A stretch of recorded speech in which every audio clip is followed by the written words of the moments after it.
سر میرا نا قیام اللیل سے یہ سوال ہے سر، یہ کیا کہتے ہیں قیام اللیل یہ ہوتا ہے نا کہ رات کو قیام کرنا. ہاں جی، یہ سر یہ تہجد کا مخصوص طور ہاں پر. جی سر، یہ تراویح کو بھی مطلب قیام اللیل سے ہی لیا گیا ہے. ہاں جی، یہ وہی چیز ہے. یہ آسانی کے لیے، مسلمانوں کی آسانی کے لیے اللہ رب العزت نے رمضان میں تہجد کا وقت عشاء کے بعد کر دیا، تاکہ لوگ تہجد ارلی وقت میں پڑھ کے سو جائیں اور صبح سحری کر لیں.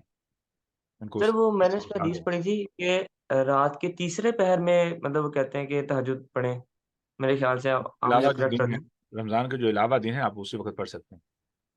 سر وہ کون سا ٹائم ہے یہ اسپیسیفک سمجھ کیا لیں اگر کہ آپ؟ اگر یہ 3:30 بجے سے شروع ہو جاتا ہے، 2:30 بجے سے شروع ہو جاتا ہے. ہوں، جی کرن ٹھیک ہے آپ سر، جزاک. جی السلام علیکم.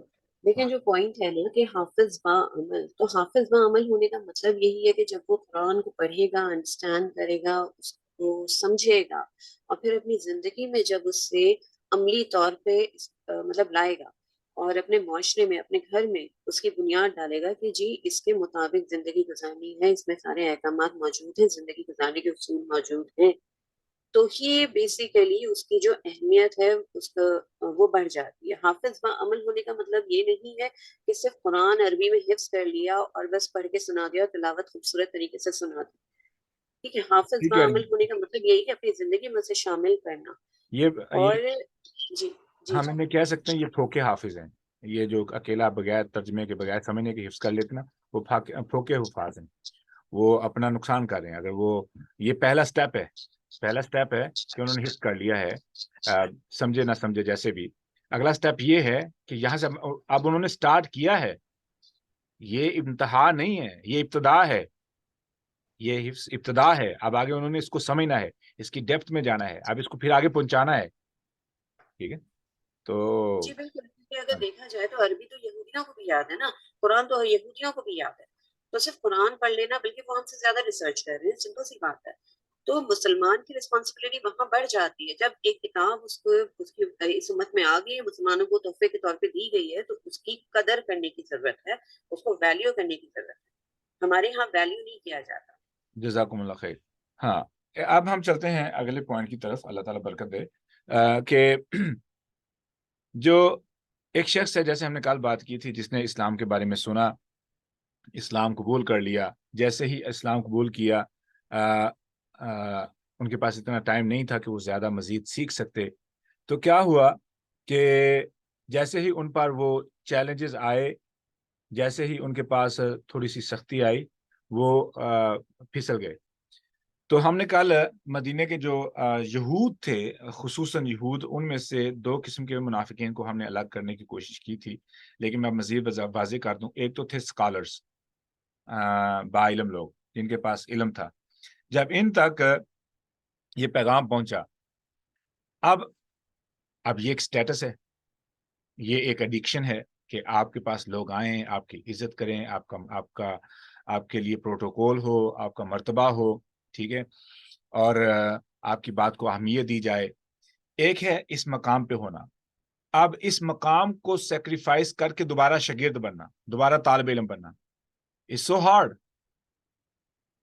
hard کہ آپ ایک ایسے مقام و مرتبے فائز ہیں. اب آپ اس سب کو قربان کر کے آپ فوری طور پر ایک شاگرد بن جائیں. it's going to be very hard. اچھا، ایک تو یہ تھا معاملہ کہ اب بہتر یہ ہے کہ ایک جو اسٹرانگ پارٹی ہے اس کو جوائن کرنے کے لیے آپ اسلام کا لبادہ اوڑھ لیں، لیکن اندر جو غلاظت ہے اس کو ویسے ہی رکھیں. دوسری طرف جو ہے،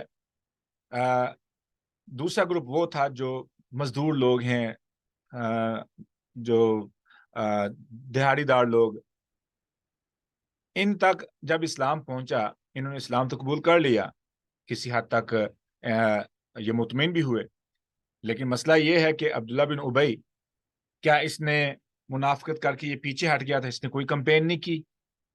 کیا اس نے کوئی لوگوں کو کنونس کرنے کی کوشش نہیں کی اپنے بارے میں؟ اس نے کبھی بھی ریسٹ نہیں لی تھی. یہ ان لوگوں تک جاتا، ان کو کنونس کرتا، کسی کو پیسے دے کر کے کہ اب ظاہر ہے کہ اس نے اپنی جو پوزیشن لوز کی ہے، اس گنا ہرٹ، تو اب اس کو لوگ چاہیے. تو یہ ان لوگوں کو جو بہت زیادہ کمزور ایمان والے تھے ان کو کنوینس کرتا، تو لوگ اس کے قابو میں آ جاتے. ٹھیک ہے، تو یہ ایک اچھی خاصی تعداد تھی لوگوں کی، اچھی خاصی تعداد تھی ان لوگوں کی جو منافقین تھے. 300 کے قریب لوگ تو واپس آئے تھے غزوہ احد میں. ایسے کیوں ہوا؟ 300 کے قریب لوگ، ٹھیک ہے، اور وہ مرد تھے. اب یہ تعداد 5 یا 10 یا 15 کی نہیں تھی، بہت بڑی تعداد تھی منافقین کی. ٹھیک ہے، اور امیجن کریں کہ آپ ایسے معاشرے میں ہیں جہاں پہ آپ کو ان لوگوں سے واسطہ پڑ رہا ہے ڈیلی کی بنا پر، اور وہ کسی نہ کسی حد تک کوئی نہ کوئی شرارت کر رہے ہیں نا کسی نہ کسی طریقے سے. تو آپ کو کیا کرنا پڑتا ہے؟ یہاں پہ آپ سیاست آتی ہے کہ آپ ان کو کیسے مینج کریں، کیسے کنٹرول کریں. ٹھیک ہے، کیسے وہ قوانین بنائیں جو ان لوگوں کے لیے بھی فائدے مند ہوں اور ان کی مجبوری بن جائے آپ کا ساتھ دینا. ٹھیک ہے، اچھا اب اس کے بعد کیا ہوا کہ ہوتا کیا کہ ایک اور چیلنج جو تھا یہود کے پاس، جو اسلام نہیں قبول کر رہے تھے، انکار کر رہے تھے، ٹھیک ہے، جو کفار تھے، ان کے پاس وہ لوگ جو مزدور طبقہ تھے وہ قرآن کو سنتے جا کے کہتے اپنے علماء سے، آپ تو ہمیں بتاتے آئے ہیں کہ پیغمبر آنے والا ہے، آپ بتاتے آئے ہیں کہ یہ علامات ہیں، اب آپ کہتے ہو کہ یہ شخص سچا نہیں ہے. اب جیسے ہی ان تک یہ پیغام پہنچتا کسی بھی عام انسان کی طرف سے، تو فوری طور پر یہ ان کو کیا بولتے؟ اتحدثونہم بما فتح اللہ علیکم لیحاجوکم بہ عند ربکم افلا تعقلون. تمہیں عقل نہیں ہے کہ یہ لوگ جو تم باتیں کر رہے ہو کہ یہ شخص سچا پیغمبر ہے، اس کی باتیں سچ ہیں، ان کی باتیں ہمارے دین سے ملتی ہیں، یہ وہی شخص ہے جس کا ہم انتظار کرتے آئے ہیں، آپ کو پتہ بھی ہے کہ ان باتوں کا آپ کو کیا خمیازہ بھگتنا پڑے گا؟ خمیازہ یہ بھگتنا پڑے گا کہ قیامت کے دن آپ کیا کرو گے؟ اللہ آپ سے پوچھ لیں گے کہ آپ کو علم تھا، آپ ایمان نہیں لے کے آئے، لہٰذا اپنے آپ کو جاہل رکھو، خاموش ہو جاؤ، ایسی باتیں مت کرو. کیوں؟ اگر تم نے یہ باتیں کرنی شروع کر دی اور آپ نے اس شخص کو تسلیم کر لیا، پتہ ہے کیا کرنا پڑے گا؟ جان کی قربانی دینی پڑے گی. You have to sacrifice everything. کیا تم اس چیز کے لیے تیار ہو؟ اوپر سے مزدور بندہ، چھوٹے چھوٹے بچے، کوئی گھر بار نہیں، اور سب کچھ چھوڑ کے جان مال قربان کر دینا. بھائی میں ایسے کیوں کروں بھائی؟ تو پھر یہودی علماء ان سے بولتے بھائی پھر خاموش رہو، خاموش رہو. دوسری طرف کیا چیلنج ہے؟ سمعنا و اطعنا، ایک ہی عمل ہے، جان بچانی ہے تو اطاعت کرنی پڑے گی. اب ان کے لیے یہ بات خطرے والی ہے. تو پھر یہ کیا ہوتا کہ یہ جو علماء، یہود کے علماء، یہ کیا کرتے؟ یہ اپنے ان معصوم فالورز کو یا اپنے مقتدین کو، ٹھیک ہے، ان سے کہتے بھائی خاموش رہو، کسی قسم کی کوئی بات نہیں کرنی، کسی قسم کی کوئی بات نہیں کرنی، نہیں تو قیامت کے دن آپ اللہ کے سامنے پھنس جائیں گے. اب ہمارے مسلمان کیا کرتے ہیں؟ بھائی اگر میں نے مسائل پوچھ لیے تو مجھے عمل کرنا پڑے گا، اگر میں نے قرآن پڑھ لیا تو مجھے اس پہ عمل کرنا پڑے گا. تو کیا میں اپنے آپ کو جان بوجھ کر جاہل رکھ سکتا ہوں؟ There is no room. I cannot do that. I cannot do that. وجہ کیا ہے؟ اهدنا الصراط المستقیم صراط الذین انعمت علیہم غیر المغضوب علیہم ولا الضالین. ہم نے اس کی تفسیر میں پڑھا تھا کہ الضالین ہیں ہی وہ لوگ جو علم حاصل کرنے کی کوشش نہ کریں، وہ الضالین ہیں، اور جو علم حاصل کر کے عمل نہ کریں وہ مغضوب ہیں. جو علم حاصل کر کے اس پہ عمل نہ کریں وہ مغضوب ہیں. اب تو پھر انہوں نے کیا ڈرامہ کرنا شروع کر دیا؟ ان کو بھائی آپ دوسری گیم کھیلیں، ان سے بولیں وَإِذَا لَقُوا الَّذِينَ آمَنُوا قَالُوا آمَنَّا، وَإِذَا لَقُوا الَّذِينَ آمَنُوا قَالُوا آمَنَّا. جب وہ آپ سے ملیں تو ان سے کہنا بھائی ہم تو ایمان والے ہیں، ہم بھی اللہ پر ایمان لاتے ہیں. لیکن ان کی زبان دکھتی تھی کہ وہ رسول اللہ صلی اللہ علیہ وسلم کے بارے میں کہیں کہ ہم ان پر بھی ایمان لاتے ہیں. وہ کیوں نہیں کہہ سکتے تھے؟ کیونکہ یہی تو چیلنج تھا. اب اللہ رب العزت نے ان کے بارے میں جس طریقے سے آیت کا انتخاب کیا ہے، اس کا تھوڑا سا ہم الفاظ کا جو انتخاب ہے اس کے بارے میں تھوڑا سا دیکھ لیں. آیت کا جو بلاغہ ہے، پہلے نمبر پر ہے وَمِنَ النَّاسِ، وَمِنَ النَّاسِ، اور لوگوں میں سے. لوگوں میں سے کیوں استعمال کیا ہے؟ لوگوں میں سے میں نے جیسے پہلے بتایا ہے کہ من الناس لوگوں میں سے ایک ایسا جملہ ہے جو کہ بڑا وائڈ ہے، بہت کھلا ہے. اس میں کوئی بھی وہ بندہ آ سکتا ہے جس کے اندر منافقت کی کسی بھی قسم کی علامت پائی جاتی ہو، جو بھی یہ چاہتا ہو کہ میں جو ہے نا دو نمبری کر کے یا منافقت کے ذریعے یا میٹھا بن کے کسی نہ کسی طریقے سے ایک پارٹی سے فائدہ اٹھا لوں اور دوسرے سے بھی ہاتھ نہ دوں، دونوں کا ساتھ برقرار رکھنے کے لیے کوئی نہ کوئی جو ممکنہ طریقہ ہو وہ اختیار کر سکوں. تو اللہ رب العزت نے اس طریقے سے ہر اس بندے کو کہ جس کے ذہن میں یہ گنجائش موجود ہو کہ میں کیا نام ہے منافقت کے ذریعے کوئی فائدہ اٹھا سکتا ہوں، اللہ رب العزت سب کو کور کر لیا. اب یہ سب کے لیے ہائی الرٹ بن گیا کہ وَمِنَ النَّاسِ، لوگوں میں سے، ایسے نہیں کہا وَمِنَ الَّذِينَ آمَنُوا وَمِنَ الَّذِينَ كَفَرُوا وَمِنَ الَّذِينَ هَادُوا، کچھ بھی نہیں کہا، وَمِنَ النَّاسِ، لوگوں میں سے. ٹھیک ہے، تو یہ ایک فارمولہ ہوتا ہے، جیسے کہ ایک کلاس کے اندر مختلف قسم کے طلباء ہوتے ہیں، لیکن اگر بہت ساری شکایتیں آئیں ایک کلاس کے طلباء کے بارے میں، کس طالب علم نے یہ کیا ہے، اس نے یہ کیا ہے، اس نے وہ کیا ہے، اور ایک لمبی لسٹ شکایتوں کی ہو، اور استاد جا کے صرف اتنا کہہ دے کہ آج کچھ بچوں کو سزا ملنے والی ہے، تو یہ ہر وہ بچہ جس نے تھوڑی سی بھی غلطی کی ہوگی نا، اس کے کان کھڑے ہو جائیں گے کہ بھئی میں پھنس گیا. یہ ہے وہ ٹیکنیک کہ اللہ رب العزت نے ہر وہ بندہ جس کے اندر کرپشن کا تھوڑا بہت بھی ایلیمنٹ موجود تھا، اس کو ہائی الرٹ کرنے کے لیے اللہ رب العزت وَمِنَ النَّاسِ، لوگوں میں سے. ٹھیک ہے، من یقول، اب آ گیا من یقول. من اس موصول ہے. اب من کیوں استعمال ہوا ہے؟ اگر ہم اس پہ تھوڑا سا غور کریں، اللہ رب العزت کسی کے نام بھی لے سکتے تھے، کسی کا نام بھی لے سکتے تھے، لیکن یہ اسم موصول ہے جس میں کسی قسم کا کوئی نام نہیں ہے، کسی کا نام نہیں لیا گیا. یہ ایک اوپن سٹیٹمنٹ ہے. ٹھیک ہے، اب من نے ایک چیز جو ہے نا وہ ایک فائدہ دیا ہے کہ اللہ رب العزت نے ہمیں یہ بات سکھائی ہے کہ اللہ رب العزت ایون کے عالم الغیب تھے. مدینہ کے سارے صحابہ کرام جانتے تھے کہ منافق کون ہے. خود رسول اللہ صلی اللہ علیہ وسلم پہ مکمل طور پہ واضح تھا کہ منافق کون ہے، لیکن اللہ رب العزت کا نام نہیں لیا. کیوں نہیں لیا؟ آگے ایک وجہ آ رہی ہے، ہم دیکھیں گے وہ وجہ کیا ہے کہ کسی کا نام نہ لینا. ابھی ارسلان نے بتایا بھی ہے اس کے پیچھے حکمت کیا ہے، وجہ کیا ہے. اچھا آگے ہے، ہم یہ بھی کہہ سکتے ہیں کہ سنت اللہ، یہ اللہ کی سنت ہے کہ اللہ رب العزت نے کبھی بھی کسی منافق کا نام قرآن پاک میں ذکر نہیں کیا. اس کے پیچھے وجہ کیا ہے؟ اب یہاں پہ نا سنت اللہ کی بات ہوئی ہے تو ہم نے یہاں پہ کچھ ٹیکنیکل چیزیں سمجھنی ہیں. اگر میں چاہوں کہ میں مسلمان بن جاؤں، اور اگر میں چاہوں کہ میں اللہ رب العزت کا قرب حاصل کر لوں، اگر میں چاہوں کہ مجھے وہ مقام مل جائے جو مجھے چاہیے، تو پھر مجھے وہی طریقہ اختیار کرنا پڑے گا جو اللہ رب العزت نے اپنے بندوں کے ساتھ قرآن میں اختیار کیا. اب سوال یہ کیا اختیار کیا طریقہ؟ کیا اختیار کیا طریقہ؟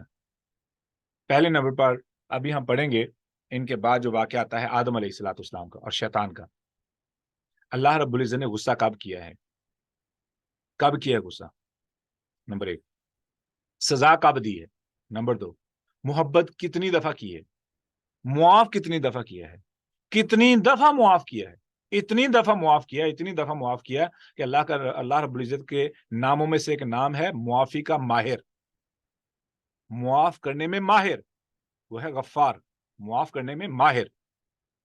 پھر یہیں پہ بس نہیں، انہی کو جو غلط کر رہے ہیں کتنا عطا کیا ہے، کتنا عطا کیا ہے، منان ہے. یہ اللہ رب العزت نے یہ ٹیکنیکس کیوں استعمال کی، یہ اپنی صفات کیوں استعمال کی؟ یہ وہ طریقہ ہے اللہ کے قرب حاصل کرنے کا. اگر میں چاہوں کہ میں اللہ کا وہ قرب حاصل کروں جو جس کی مجھے خواہش ہے، جس کی مجھے طلب ہے، تو آسان فارمولہ ہے. آسان فارمولہ کیا ہے کہ میں لوگوں کو معاف کرنا شروع کر دوں، ان کی غلطیوں کے باوجود ان پہ احسانات کروں، غلطیوں کے باوجود ان پہ احسانات کروں. سزا کا سوچوں بھی نہ. کب تک؟ جب تک وہ زندہ ہے. مسئلہ تو خراب ہو گیا. یہ کیوں کر ایسا ہو؟ میں تو معاف کر ہی نہیں سکتا، مجھ میں تو اتنی ہمت ہی نہیں ہے. تو اس کا مطلب یہ ہوا کہ مجھ میں پھر پرابلم ہے، میں پھر اس مقام کا اہل نہیں ہوں جس کی میں خواہش رکھتا ہوں. اللہ رب العزت نے کس طریقے سے احسانات کیے ہیں اپنے نافرمانوں پر، اپنے مخالفین پر، اور کس طریقے سے ان کو معاف کیا ہے جب انہوں نے معافی مانگی ہے. ایک اصول ہے کہ میں اللہ سے اگر میں چاہتا ہوں کہ اللہ تعالیٰ مجھے معاف کر دیں، میں کیسے چاہتا ہوں کہ وہ مجھے معاف کر دیں؟ کیا ایسے کہ آج میں نے معافی مانگی ہے اور اللہ مجھے معاف کر دے، 2 دن بعد مجھ سے غلطی ہوئی تو اللہ تعالیٰ مجھے فرمائے کہ تو نے کل بھی تو یہی غلطی کی تھی، پرسوں بھی تو یہی غلطی کی تھی؟ کیا میں یہ چاہتا ہوں کہ اللہ رب العزت میری غلطیاں مجھے یاد کروائیں؟ اگر میں یہ نہیں چاہتا کہ اللہ رب العزت میری غلطیاں مجھے یاد کروائیں، پھر میں کیوں لوگوں کی غلطیاں یاد کرواتا ہوں؟ تم نے پہلے بھی تو یہی کہا تھا، پہلے بھی تو یہی کیا تھا، پھر اس کا مطلب تم نے معاف ہی نہیں کیا۔ اس کے بعد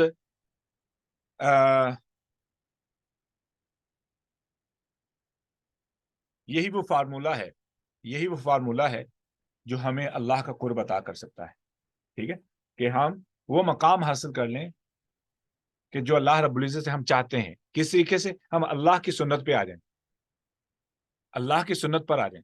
ہم دیکھ لیں رسول اللہ صلی اللہ علیہ وسلم کی سنت کیا ہے، رؤوف الرحیم کہا گیا انہیں۔ ایک بھی دن انہوں نے غصہ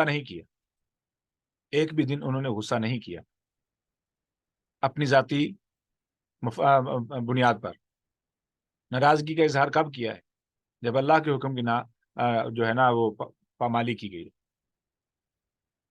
حرمت کو پامال کیا گیا اللہ کے دین کی، تب رسول اللہ صلی اللہ علیہ وسلم نے غصہ کیا، ناراضگی دکھائی، نظر آیا غصہ۔ نہیں تو جتنے پیار کرنے والے رسول اللہ صلی اللہ علیہ وسلم تھے اپنے صحابہ سے، صحابہ رسول اللہ صلی اللہ علیہ وسلم کے ایسے پیار میں ڈوبے ہوئے تھے، ہمیں سب معلوم ہے، یہ وہ عملی نمونہ ہے۔ ہم نے دیکھنا کہ میرے اندر وہ غصے کا ایلیمنٹ کہاں سے آتا ہے جو اپنے ہی مسلمان بہن بھائیوں کے بارے میں ہے، اپنی والدہ، اپنے والد، اپنے ساس سسر، اپنی کزن، اپنے بھائی، اپنی بہن، اپنی بیوی، اپنے بچوں سے، اپنے باپ سے، اپنے خاوند سے، دوستوں سے، یہ غصہ کہاں سے آتا ہے؟ کیا اللہ تعالیٰ اپنے بندوں کے ساتھ غصہ کرتا ہے؟ کیا رسول اللہ صلی اللہ علیہ وسلم نے صحابہ کے ساتھ غصہ کیا تھا؟ میں نا یہاں پہ ایک بات ایڈ کرتا چلوں، it's a good point, kind of related, لیکن ریلیٹ نہیں بھی کرتا۔ یہ ایک پیمانہ ہے سمجھنے کے لیے۔ اگر میں کوئی بات سن رہا ہوں، ایک بات سنوں، اس بات کی جو پروسیسنگ ہے میرے دل کے اندر، میرے دماغ کے اندر، وہ 2 پیمانوں پہ ہوگی۔ ایک پیمانہ ہوگا جذبات کا، دوسرا پیمانہ ہوگا معلومات کا۔ اگر میں اس معلومات کو ریجیکٹ کر رہا ہوں صرف جذبات کی بنیاد پر، میں جہالت پر ہوں۔ It's a very deep thing. اور اگر میرے پاس اس معلومات کا رد معلومات کی صورت میں موجود ہے، that's a logical, that's fine, یہ خطرناک نہیں۔ خطرناک یہاں پہ ہے میرے جذبات آ رہے ہیں۔ بعض دفعہ ہمیں کیا لگتا ہے، ہم کوئی گفتگو سنتے ہیں، کسی عالم کا بیان سنتے ہیں، چونکہ ہم نے ویسے نہیں سنا ہوتا، ہم نے اس انداز کو، اس لہجے کو، اس معلومات کو ویسے نہیں سنا ہوتا، ایک چیز، یا وہ معلومات بالکل نہیں ہوتی ہے، یا وہ ہمارے خلاف ہوتی ہے، ہمارے عقیدے کے نظریے کے خلاف ہوتی ہے، اس وقت یہ پروسیسنگ ڈیفائن کرے گی کہ میں اپنے آپ کو نقصان پہنچانے والا ہوں یا اپنا فائدہ کرنے والا ہوں۔ اگر تو میں اس معلومات کو جذبات کی بیس پہ جج کر رہا ہوں اور پسند ناپسند پہ اس کا انکار یا تسلیم کر رہا ہوں تو مسئلہ خراب ہے۔ دوسرا ہے لاجیکل ریزننگ، کہ میرے پاس اس کے دلائل موجود ہیں اس کے رد کے لیے یا اس کو ایکسیپٹنس کے لیے، ٹھیک ہے، یا میرے پاس کوئی بھی آپشن نہیں ہے سوائے ایکسیپٹ کرنے کے، یعنی نہ میرے جذبات اس کو انکار کر سکتے ہیں، نہ علم اس کا انکار کر سکتا ہے۔ یہ بھی قرآن کی یہی تو خوبصورتی ہے۔ تو میرے پاس کیا ہے آپشن بچتا ہے؟ قبولیت کا۔ یہی حق کرتا ہے۔ حق کیا ہے؟ اگر آپ کو سچ بتایا جائے how you will define this is truth, کیا رول ہے حق کو حق ماننے کا؟ یہ ایک سوال میں چھوڑ کے جا رہا ہوں، آپ نے اس پہ غور کرنا ہے، حالانکہ میں نے جواب بھی دے دیا ہے، لیکن تھنک اباؤٹ اٹ۔ اچھا، اب ہے من یقولو۔ من جو ہے یہ اسم موصول ہے جو کہ ایک اوپن ہے، ٹھیک ہے، یہ اللہ رب العزت نے جو ہے نام نہیں لیا، کوئی بھی کہہ سکتا ہے، ٹھیک ہے۔ اب اس کے پیچھے وجہ کیا ہے؟ وجہ وہ اللہ رب العزت نے آگے بیان کی ہے، فی قلوبہم مرض، یہ مسئلہ دل کا ہے، منافقت مسئلہ دل کا ہے، اور دل کو کون جانتا ہے؟ اللہ رب العزت۔ دلوں کو کون جانتا ہے؟ اللہ رب العزت۔ جب اللہ رب العزت دلوں کو جانتے ہیں تو میرے پاس کیا پیمانہ ہے کسی پہ لیبل لگانے کا؟ اس کا مطلب ہے میرے پاس لیبل ہے، میرے پاس یہ پیمانہ ہے ہی نہیں، اور میرے پاس یہ اختیار بھی نہیں ہے، اور مجھے اس بات کا حق بھی نہیں ہے کہ میں کسی پر منافقت کا یا کفر کا لیبل لگاؤں۔ کیوں؟ اللہ رب العزت نے خود بتا دیا کہ مجھے تو پتا ہے میں نے نام نہیں لیا۔ کیوں؟ کیونکہ یہ تو میرے اور میرے بندے کے دل کا معاملہ ہے، میرے اور میرے بندے کے دل کا معاملہ ہے۔ فی قلوبہم مرض، ان کے دلوں میں بیماری ہے، میں جانتے ہوئے بھی میں ان پہ لیبل نہیں لگا رہا ہوں، تو who are you to do that؟ تمہیں کس نے اختیار دیا ہے؟ اللہ اکبر۔ That's a big like I'll say warning for us using منافقت term for anybody اور منافق term for anybody، ٹھیک ہے؟ تو یہ ایک ہائی الرٹ ہے۔ اب اس کے بعد ہے ہمارے پاس اگلا آپشن، وہ کیا ہے؟ لفظ ہے یقول۔ یہ یقول من قالا کیوں نہیں آیا؟ من قالا بھی ہو سکتا تھا، اگر من قالا ہوتا تو پھر کیا معنی بنتا؟ اگر من یقول ہے تو اس کا مطلب کیا ہے؟ من قالا کا مطلب تھا کوئی آیا، اس نے کہہ دیا، وہ ایک یا ایک شخص ہی تھا، تو یہ کنفرم ہو جاتا وہ بندہ ایک تھا۔ لیکن جو یقول ہے نا، یہ فعل مضارع ہے۔ مضارع فعل جو ہوتا ہے، ایک ہوتا ہے فعل ماضی، ایک ہوتا ہے مضارع، عربی کے اندر ایک ہوتا ہے امر۔ اردو میں ماضی، حال اور مستقبل ہوتا ہے، انگلش میں بھی پریزنٹ، پاسٹ اینڈ فیوچر ہوتا ہے، ٹھیک ہے؟ اب ان کی آگے چار اقسام ہے۔ اردو میں جو ہے نا وہ چل جاتا ہے، وہ 3 زبانوں کو آگے کرتے رہیں گے وغیرہ بن جاتا ہے، ٹھیک ہے؟ جب عربی کی باری آتی ہے تو اس میں 3 اقسام، ماضی، مضارع اور امر۔ یہ مختلف کیٹیگری ہے امر کی۔ ماضی جو گزر چکا ہے، مضارع جو پریزنٹ اور فیوچر دونوں کو کور کرتا ہے۔ کیوں؟ کیونکہ کام پورا ہی نہیں ہوا۔ جو کام کنٹینیو ہے، جو پورا نہیں ہوا، جس پہ عمل ہو رہا ہے، that means it can happen in future as well because it's continue, it's keep on happening, it's still happening، ٹھیک ہے؟ اس لیے پریزنٹ اینڈ فیوچر دونوں کو کور کر لیتا ہے ایک فعل۔ آگے ہے ہمارے پاس فعل امر، جس میں ہے حکم، ٹھیک ہے؟ حکم پایا جاتا ہے۔ اب لفظ ہے یقول۔ یقول فعل مضارع ہے، ٹھیک ہے؟ ہم سیکھیں گے انشاءاللہ عربی کی کلاس میں کہ یہ یقول فعل مضارع کیوں ہے، اس کے علامات کیا ہیں، وہ انشاءاللہ it's not hard۔ اچھا، فعل مضارع کیا کرتا ہے؟ فعل مضارع یدل علی الاستمرار، ٹھیک ہے؟ یہ تدل علی الاستمرار کہ یہ استمرار لائک کنٹینیوس پر دلالت کرتا ہے۔ اب اس کا مطلب کیا ہے؟ اس کا مطلب ہے کہ ایک شخص آیا، اس نے بتایا کہ بھائی ہم تو آپ کے ساتھ ہیں، ہم بھی مومن ہیں، ہم بھی مان لاتے ہیں۔ اب یہ بندہ کیا اس نے ایک دفعہ کہا؟ امیجن کریں آپ اس سینیریو کو کہ کیا ماں کو اپنے بچے کو یہ بار بار بتانا پڑتا ہے کہ مجھے آپ سے محبت ہے؟ کیا عمر رضی اللہ تعالیٰ عنہ نے بار بار جا کے رسول اللہ صلی اللہ علیہ وسلم سے کہا تھا کہ یا رسول اللہ میں ایمان والا ہوں؟ یا ابو بکر صدیق نے جا کے کہا ہو یا رسول اللہ میں ایمان والا ہوں؟ بار بار نہیں۔ کیوں؟ ایمان ہے تو آپ کو اس بات کا اقرار نہیں کرنا پڑتا، بار بار اظہار نہیں کرنا پڑتا۔ کیوں؟ Because your heart is already admitted. یہ مسئلہ کب آتا ہے؟ جب ایک بندہ اندر سے جھوٹا ہو اور اس کو بار بار اس بات کو تسلیم کرنا پڑے، یا لوگوں کو باور کروانا پڑے کہ بھائی مجھے بھولنا جانا میں ایمان والا ہوں۔ یعنی اس کے اندر سے جو بے چینگی ہے اس کو مجبور کرتی ہے اس بات پہ لوگوں کو احساس دلانے پر یا یاد دہانی کروانے پر کہ بھائی میں ایمان والا ہوں، ٹھیک ہے؟ تو یہ ایک ایلیمنٹ تھا منافقین کے اندر کہ وہ بار بار آ کر کے اپنے ایمان کو جتاتے، اپنے ایمان کو جتاتے۔ تو یہ اس کے لیے لفظ فعل مضارع استعمال ہوا ہے۔ آگے ہے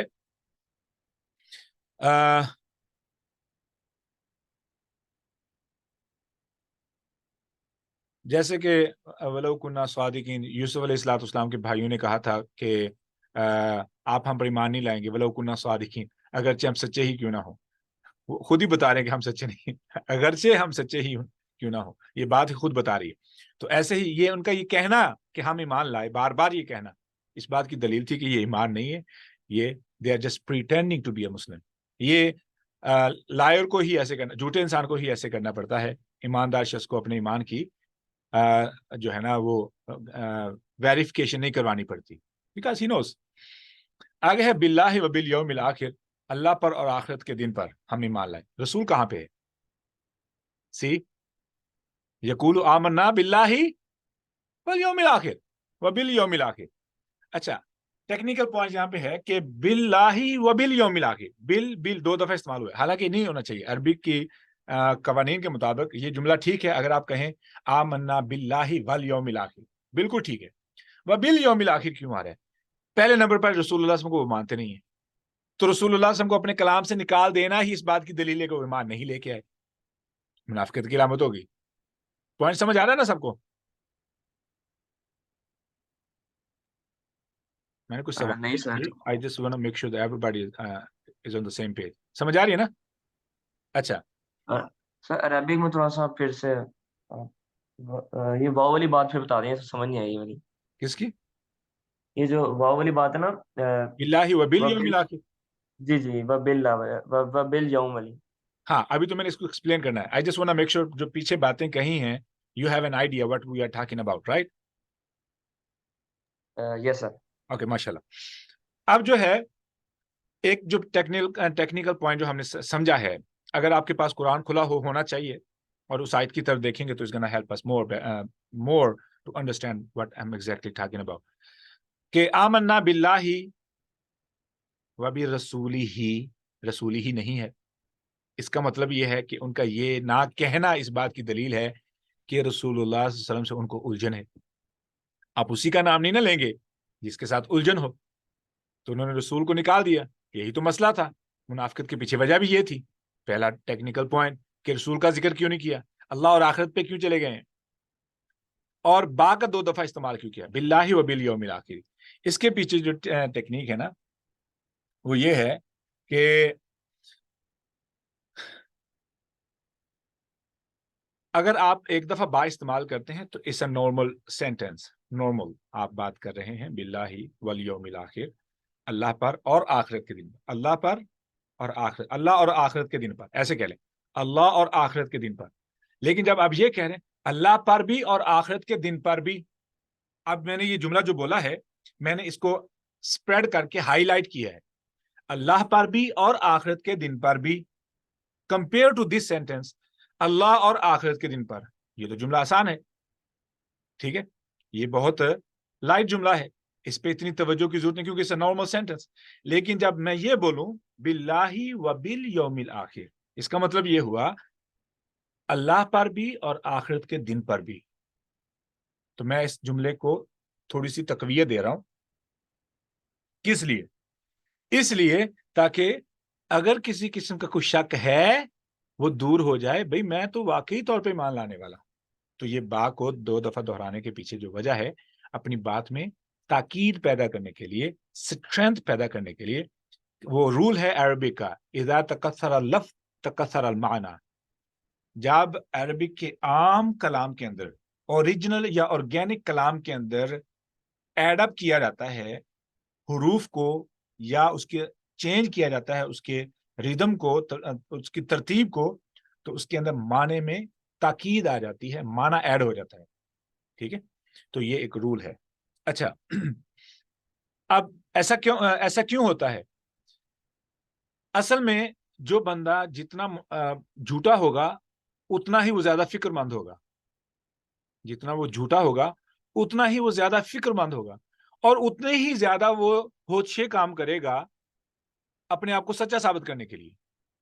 پھر کیا ہوتا ہے، ایسے لوگوں کو ہر بات لگتا ہے کہ انہی کے خلاف ہو رہی ہے اگر وہ کسی کے خلاف ہو رہی. اسی لیے اللہ رب العزت نے فرمایا یحسبون کل صیحۃ علیہم، یہ سورہ منافقین کے اندر، ان کو لگتا ہے کہ ہر چنگاری ہے ہی ان پر ہی گرے گی. یہ ہر جو بیان ہے نا یہ ہمارے خلاف ہو رہا ہے. مثال کے طور پر میں نے یہاں پہ تھوڑا سا لطیفہ ایڈ کر دوں. وہ بندہ تھا، وہ مسجد میں کسی کے کہنے پر کنونس ہوا، مسجد چلا گیا. آگے امام صاحب معاشرتی برائیوں پہ وہ خطبہ دے رہے تھے. اس نے خطبہ سنا تو سوچ رہا کہ میں یہ بھی کرتا ہوں، میں یہ بھی کرتا ہوں، میں یہ بھی کرتا ہوں.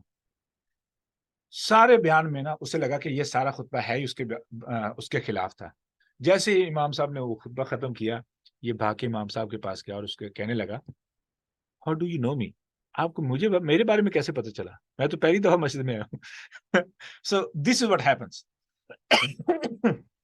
کہ ایک ایسا بندہ جو اندر سے کرپٹ ہے، جب بھی کوئی کرپشن کے بارے میں بات ہوتی ہے دے اسٹارٹ تھنکنگ کہ آپ ان کو اپوائنٹ کر رہے ہیں، آپ ان کو نشانہ کر رہے ہیں. بھائی میں تو جنرلائز بات کر رہا ہوں. Why you are feeling that I am talking against you? اگر آپ کے اندر وہ کرپشن ہے، اس میں میرا کیا قصور ہے؟ ٹھیک ہے، ایسی بات ہوتی تو نہیں ہے، لیکن دے فیل ہے. ارسلہ آپ کچھ کہنا چاہتی ہیں؟ ہوتا ہے چور کی داڑھی میں تنکا. سر میں یہ کہنا چاہتی ہوں کہ جس طرح قرآن کو ہم جب پڑھنا شروع کرتے ہیں، سمجھنا شروع کرتے ہیں، تو کیا ہم اپنی ذات کو چیک نہیں کر رہے ہوتے کہ ہم کہاں کہاں غلط ہیں؟ وہ تو ٹھیک ہے نا، دیٹس فائن. لیکن یہاں پہ جو مسئلہ آ رہا ہے کہ اب میں نے جو باتیں کی ہیں مثال کے طور پر، یا آپ اگر کچھ پڑھا رہے ہیں، ٹھیک ہے، آپ درس کے دوران جو بھی اصلاحی احادیث پڑھیں گی، میں یہ نہیں محسوس کروں گا کہ آپ میرے خلاف بات کر رہے ہیں. That's a difference. آپ اس کو سنیں گے. لیکن جس کے اندر کرپشن ہے نا، اس کے بیہیویئر میں جو ریئیکشن ہے نا، وہ ہے کہ آپ ان کے خلاف بات کر رہے ہیں، ان کو ٹارگٹ کر رہے ہیں. That's the only difference between a believer and a hypocrite. ٹھیک ہے سر ٹھیک، یعنی کہ جس طرح آپ بات کریں، ہم لوگ یہ سوچیں گے اچھا ہمیں اگر یہ چیز غلط ہے تو ہم اس چیز کو ٹھیک کریں، اور جو منافق ہوگا وہ سوچے گا کہ یہ سب میرے خلاف ہی بات ہو رہی ہے. یہی بات آپ کہہ رہے ہیں نا؟ ہاں. اچھا، جزاک اللہ. اب ایک اور ٹیکنیکل پوائنٹ ہے جو ابن عاشور رحمہ اللہ نے پوائنٹ کیا ہے وَمِنَ النَّاسِ کے بارے میں. وہ یہ ہے کہ اللہ رب العزت نے وَمِنَ النَّاسِ کیوں کہا ہے؟ ٹھیک ہے، الَّذِينَ کیوں نہیں کہا؟ مِنَ الَّذِينَ، وَمِنَ الَّذِينَ کیوں نہیں کہا؟ وَمِنَ الَّذِينَ. ٹھیک ہے، مَن یقول. ٹھیک ہے، ایسا بھی ہو سکتا تھا، لیکن اللہ رب العزت نے یہ کیوں کہا ہے کہ وَمِنَ النَّاسِ؟ یا سیدھا بھی آغاز ہو سکتا تھا من یقول. ٹھیک ہے، من یقول. اچھا، اس میں اللہ اکبر، اس میں جو پوائنٹ ہے وہ یہ ہے کہ جب اللہ رب العزت جیسے ہم کہتے ہیں نا انسان بن، ہم کہتے ہیں نا بعض دفعہ کہ انسان بنو، تو کیا ہم کہہ رہے ہیں کہ تم انسان نہیں ہو، انسان سے گھٹیا حرکت کر رہے ہو. ایسے ہی وَمِنَ النَّاسِ کے ذریعے اللہ رب العزت یہ غیرت دلا رہے ہیں کہ انسان منافقت والی حرکتیں نہیں کرتا ہے. انسان بریو ہوتا ہے، اور انسان بننا بہت مشکل ہے. What makes us different than animals is to be a human being. Like انسان بننا ہی سب سے بڑا چیلنج ہے، سب سے بڑا چیلنج. ٹھیک ہے، تو اللہ رب العزت نے اس لفظ کے ذریعے، الناس کے ذریعے، ہمیں اس بات کی شرمندگی دلائی، احساس دلایا کہ بھئی تم کیسے انسان ہو. لوگوں میں بھی کچھ ایسے ہو سکتے ہیں جو ایسا کر سکتے ہیں، لوگوں میں سے، یعنی انسانوں میں سے. یہ بھی ایک معنی بنتا ہے وَمِنَ النَّاسِ سے. آگے اگر چاہتے اللہ رب العزت تو یہاں پہ استعمال کر سکتے تھے کہ وہ شخص جو آتا ہے اور کہتا ہے آمنا، ہم ایمان لائے. یہاں پہ آمن تو ہونا چاہیے تھا، یعنی میں ایمان لایا. اچھا، عربی کے جو طلباء ہیں ان کے فائدے کے لیے، جو فعل متکلم ہے سنگولر، یعنی ایک شخص کے لیے، تو وہ ہوتا ہے آمنتو، میں ایمان لایا، یہ میں ایمان لائی، یوز فار بوتھ. اور آمنا ہوتا ہے ہم سب ایمان لائے. تو یہ یہاں پہ بات ایک شخص کی ہو رہی ہے، جیسے ہم نے اس دن پوائنٹ کیا تھا کہ ایک شخص کی میں یقولو جو کہتا ہے ہم ایمان لائے، یہ کیوں بات ہو رہی ہے ہم ایمان لائے. ٹھیک ہے، اس کے پیچھے وجہ یہ تھی، ہم نے جو سمجھی تھی کہ دیکھو نا، ہم سب ایمان لائے نا، ہم سب ایمان لاتے ہیں، تو اپنے آپ کو نکال لینا، باقی لوگوں کو ایڈ کر لینا، تاکہ یہ ان کو اندر سے یہ محسوس ہو کہ میں جھوٹ نہیں بول رہا ہوں، اندر سے محسوس ہو کہ باقی تو ایمان لے کے آئے نا، میں نہیں لے کے آیا. تو اپنے آپ کو اس طریقے سے کور کرنے کی کوشش کرنا، تو دیسا جو ہے فراڈ کی ٹیکنیک کہہ لیں. اچھا جی، اب وہ کیوں نہیں مان لانا چاہتے، یہ کیوں نہیں تسلیم کرنا چاہتے؟ کیونکہ انہوں نے کہا کہ ہم تو اسی چیز پر ایمان لائیں گے بما انزل الینا، جو خصوصاً ہمارے لیے نازل ہوا ہے، جو ہم پر نازل ہوا ہے، ہم تو صرف اسی چیز پر ایمان لائیں گے. ٹھیک، تو یہ رسالت کے انکار کی ان کی ایک ٹیکنیک تھی. اچھا اب آگے ہے آیت کا جو آخری حصہ ہے وما ہم بمؤمنین. جی آپ اس کے اندر ہے نا وَمِنَ النَّاسِ مَن يَقُولُ آمَنَّا بِاللَّهِ، تو یہاں پہ کہا ہے کہ لوگوں میں سے کچھ لوگ ایسے، مطلب ایک آدمی نہیں کہہ رہا ہے کہ آمن تو کہتے ہیں آمن باللہ، گروپ آف پیپل وہ کہہ رہے ہیں ان میں سے نا کہ ہم ان میں ایمان لے آئے ہیں، تو یہ بیان کیا ہوا ہے نا وَمِنَ النَّاسِ مَن يَقُولُ آمَنَّا بِاللَّهِ، a group of people کے لیے کا ہے، isn't it؟ میں نے گرامر کے لیے اسی لیے تھوڑی سی جو ہے نا وہ عجیب و غریب باتیں کی ہیں. عجیب، یہی بات سمجھانے کے لیے یہاں پہ فعل واحد کیوں استعمال ہوا ہے. نہیں تو ہونا چاہیے تھا وَمِنَ النَّاسِ مَن يَقُولُونَ. ٹھیک ہے، من یقولون، یقولون فعل جمع ہوتا ہے. ٹھیک ہے، کہ جو کہتے ہیں، تو کہتا ہے نہیں ہونا چاہیے تھا. جو کہتا ہے ہم ایمان لائے. لوگوں میں سے جو کہتا ہے ہم ایمان لائے، سے کہہ سکتا ہم ایمان لائے، وہ کہتا میں ایمان لائے. تو تھوڑی سی ٹیکنیکل چیزیں تھیں جو میں نے آپ کے دماغ کی کھچڑی بنانے کی کوشش کی تھی. اگر تو سمجھ آ جائے ٹھیک ہے. تو جو پوائنٹ Okay. ٹھیک ہے وما ہم بمؤمنین، آگے آ گیا وما ہم بمؤمنین. وما ہم بمؤمنین ہی کیوں؟ وما ہم بمؤمنین، اور نہیں ہیں وہ ایمان لانے والے. ہو سکتا تھا لیسو مؤمنین، وہ ایمان والے نہیں ہیں. لم یؤمنون، لم یؤمنون سوری لم یؤمنون، وہ ایمان نہیں لائے. لا یؤمنون، وہ ایمان نہیں لاتے. اچھا اگر زیادہ ایڈ کرنا ہوتا تو اللہ تعالیٰ یہ بھی کہہ سکتا لیسو بمؤمنین، ما ہم مؤمنین بھی ہو سکتا تھا. لیکن ما ہم بمؤمنین اس کا مطلب یہ ہے کہ اس میں تو ذرا برابر بھی شک نہیں ہے کہ ان کے اندر ذرا برابر بھی ایمان ہو. It's like that deep word is used to target them to basically deny their faith کہ ان کے اندر ایمان ہے ہی نہیں. تو یہ سب سے اسٹرانگ ٹرم تھی ان کے ایمان کے انکار کے لیے. ٹھیک ہے، اب یہاں پہ ایک اور مسئلہ کھڑا ہو گیا کہ ایک شخص کہہ رہا ہے کہ میں ایمان والا ہوں، دوسری طرف سے جس نے اس ایمان کو قبول کرنا ہے وہ کہہ رہا ہے کہ تو ایمان والا نہیں ہے.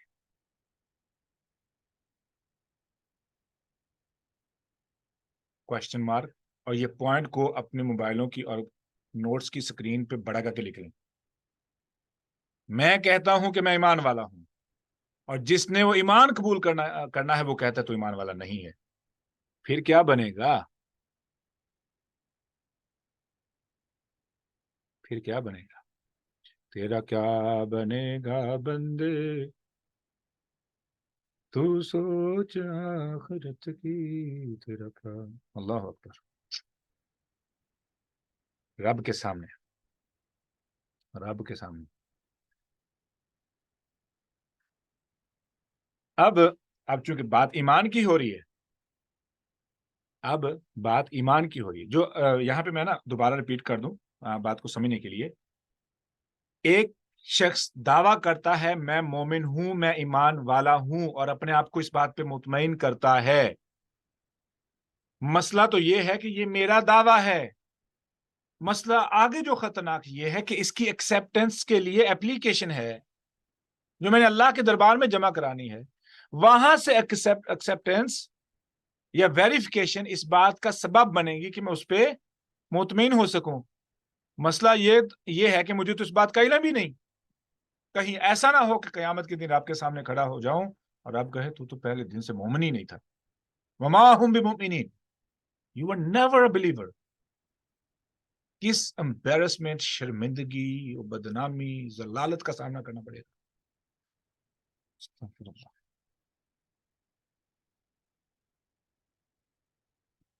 اچھا اب یہاں پہ اگر ہم بریک لیں، آگے ایمان کی باتیں آ رہی ہیں. ایمان کیا چیز ہے، اسلام کیا چیز ہے، اسلام کا لفظ استعمال کیوں نہیں ہوا، ایمان کا ذکر کیوں ہوا ہے. they are very important. Due to time break لگانی پڑے گی. ہاں اللہ اکبر. دو باتیں میں کر دوں آخر میں جلدی سے. زبان اور دل دو الگ الگ چیزیں ہیں. زبان کی سنی ہوئی بات کانوں کے ذریعے، کان اس کے گواہ بن جائیں گے.